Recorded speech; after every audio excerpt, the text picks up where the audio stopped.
Welcome to Pondering the Orb in another epic episode. I'm your host, the wandering fantasy author Jay Requard, and we're on the quest for the best in riffs, synths, and fantasy books. So please like, subscribe, and hit that notification bell. Let's head off into adventure.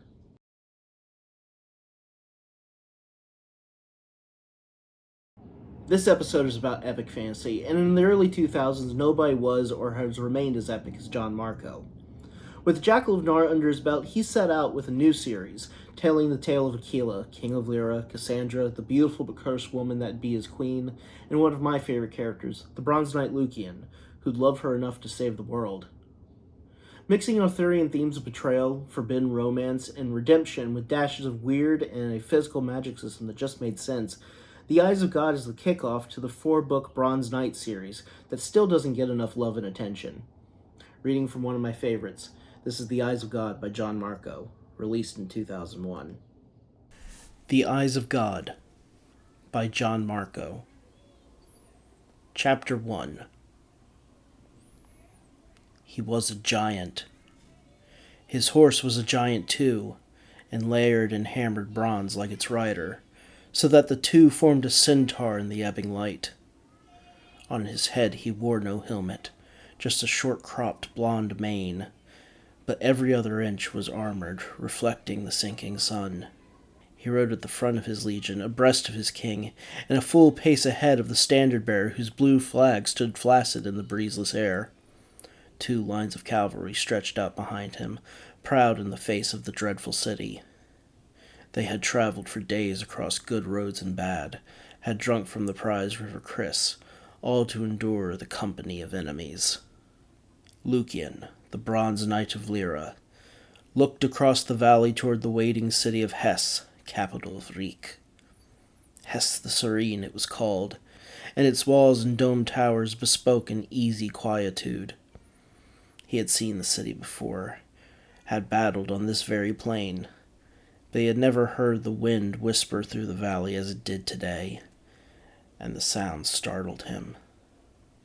Today there were no screams, no thunder of swords. Lucian lifted his face toward Hesse, satisfied. Today was a good day after all. They see us by now, surely, said Lucian. Yet they do not come to greet us?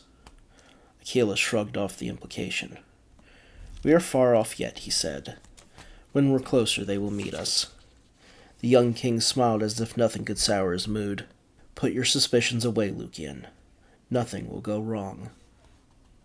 Lucian nodded, because everything Aquila said was true. He was seldom wrong, this new king of Lyra, and that's why his people adored him. That's why they called him Aquila the Good, and it was why men like Lucian and the other royal chargers followed him, even into the heart of Reek. Lucian settled into his saddle, trying for some of Aquila's abundant confidence. Behind them, the cavalry rode at attention, unnerved by the sight of Hesse. The Bronze Knight stole a backward glance at his men. Behind the standard-bearer he saw Lieutenant Traeger. Unlike his underlings, Traeger showed no trace of fear, but his silence belied his anxiety. Lucian leaned towards Aquila. Traeger seems uneasy. Aquila put up a hand. Not today, please. You should have left him at home. He'll disrupt things. He won't, said Aquila. You're just trying to irritate him. Stop it now. Like many of the chargers, Traeger hadn't wanted to come to Reek. Behind Aquila's back, he had secretly sneered at the notion of peace, sure that King Caris would snub the offer. Yet here they were, on the road to the Reekian capital, invited guests of the king. For Lucian, who had battled the Reekians since graduating war college, it seemed a miracle. Aquila was right to be proud. He had done something his dead father had never dared dream. If the meeting went well, if they weren't riding stupidly into a trap, then years of bloodshed might end and Lucian's royal chargers could at last sheath their swords. The decades of war had made them hard and suspicious, but the light in Aquila's eyes had convinced them that peace was in fact possible. Like Lucian, they quested for Aquila's dream. Lucian knew his world was about to change irrevocably. Under Aquila, they all faced an uncertain future. Even if it was one of peace, it would still not be perfect for the Bronze Knight. Lucian was still a young man, and peerless with a sword. He had earned his reputation the hard way. War was his life, his best and truest calling. Without war he would change, and the idea chafed him. To sit at home with a dog at his feet simply didn't interest him. Barely 27, he still had a soldier's lust for life. Were it up to him, he would never make peace with Reek. That way, Lyra would always need him. But it wasn't up to him. Aquila ruled Lyra now, and this was a matter he had decided alone. If war was Lucian's calling, then peace was Aquila's. Lucian glanced at his king and was pleased to be with him. If a trap did lay ahead of him, he would welcome death at the side of such a good man.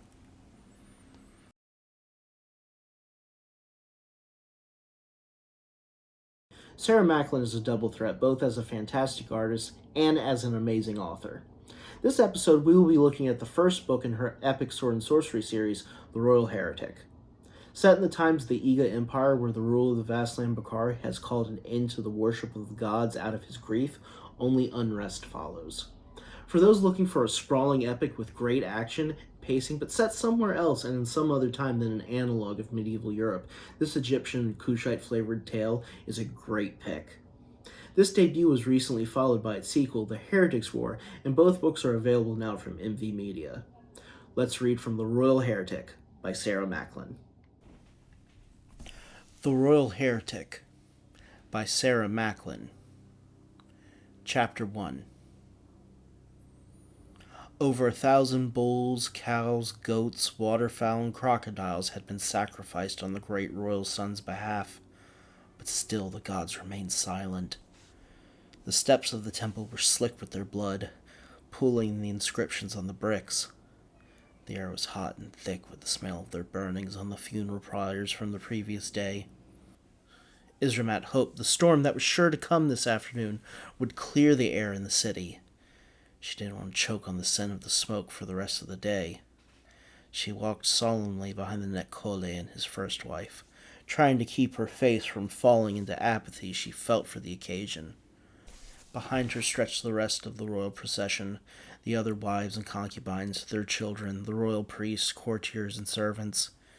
Each of them was garbed in the dull gray funeral clothes traditional in the capital, gray, the color of ash.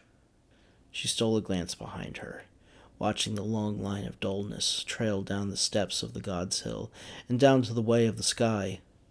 Soon they would leave a trail of red behind them, marring the clean street. It was a shame. They entered the shade of the temple, the air growing hotter and thicker. The vents in the stone ceiling weren't enough to purify the air here, and Izramat found her eyes beginning to water. The stinging was a blessing. Now it would seem as if she were actually saddened by her stepson's passing. Indeed, it was a shame that one so young was joining his ancestors, but would she mourn any of the Necrohedron's lineage? No. She prayed daily that their damned line would die out. But as she listened to the shuffling of hundreds of feet behind her, she knew her prayer was folly. The sun suddenly shone again on them as they entered the open courtyard in the rear of the temple. The funeral pyre was erected in the center of the courtyard, the scent of the oil sweet and strong on the breeze. The rest of the procession filed in behind them, crowding into the space and filling the arcade around. Behind her, Izramat heard the sniffles and sobbing of the princesses, the four of them standing with their nannies. Beside the Necrohedron, his first wife finally broke down in tears. He put a tender arm around her shoulders. Izramat had to resist crinkling her nose. She hated his hands. They were the hands of a defiler. After a moment, the crowd parted behind them and the priest entered, carrying the body of the boy on an elaborate palanquin. It took 12 men to carry it. So laden it was with his possessions and items to carry him into the next life. The priest circled around the closest of the royal family, finally coming to a stop in front of the boy's parents.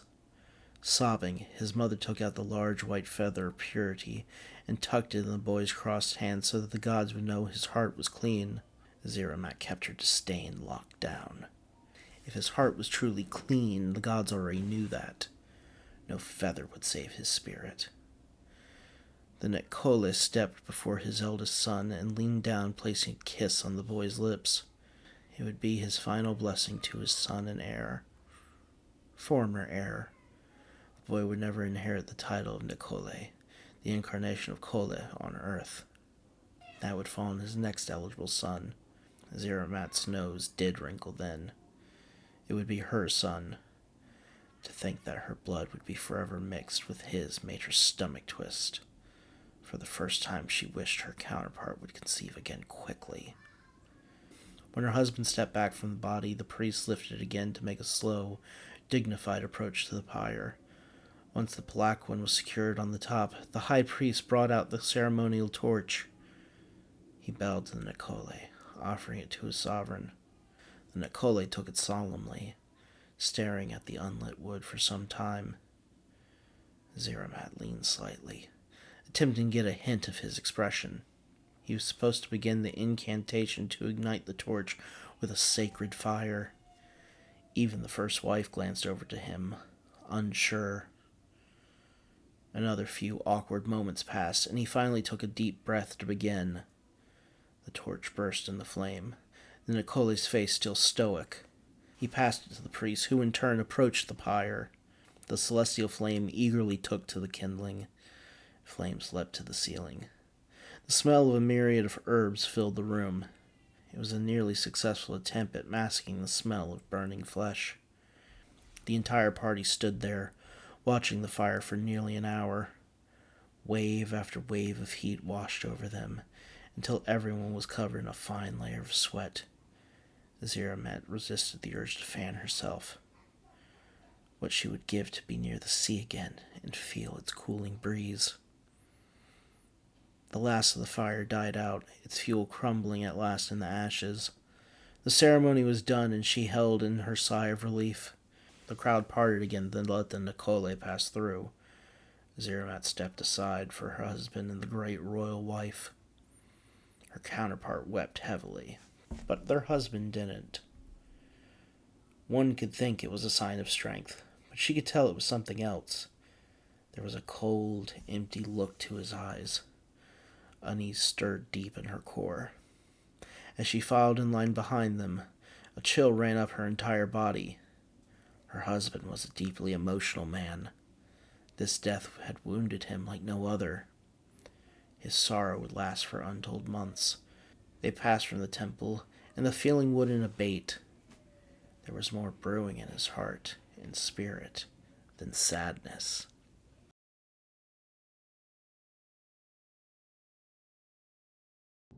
Made up of members from seminal German and Italian melodeath bands, Dragonbreed is a supergroup that deserves way more attention than they've been getting.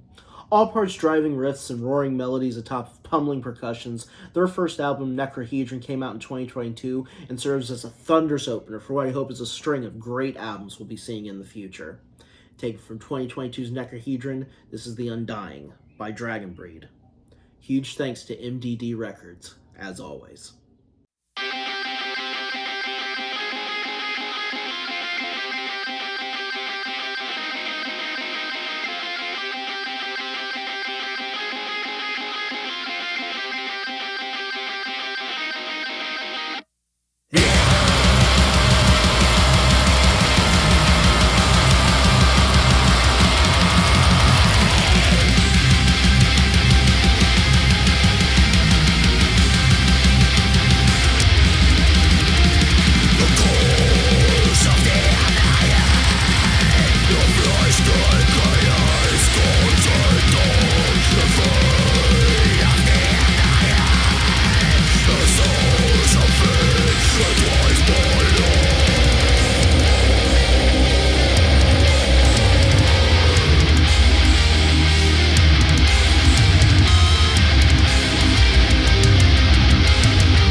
but none can stop the long dead rising from their rest.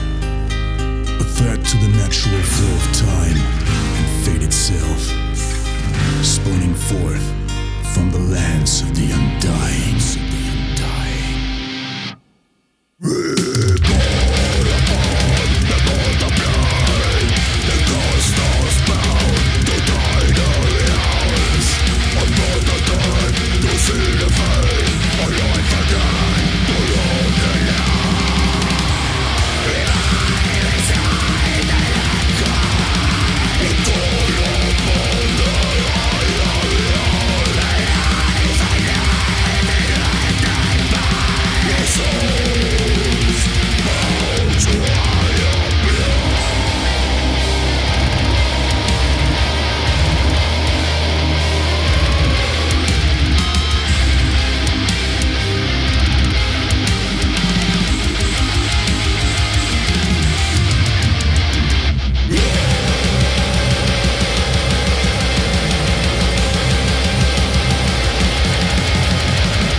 All the way from Philadelphia, where American was born and raised, Wellside is a dream synth magician with a slew of singles that have caught the attention of the wider scene. And given how epic this episode is, what song will we play other than Rings? This is Wellside with Rings, released in 2023.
Let's rest here for now, but we'll be back again for more books and music.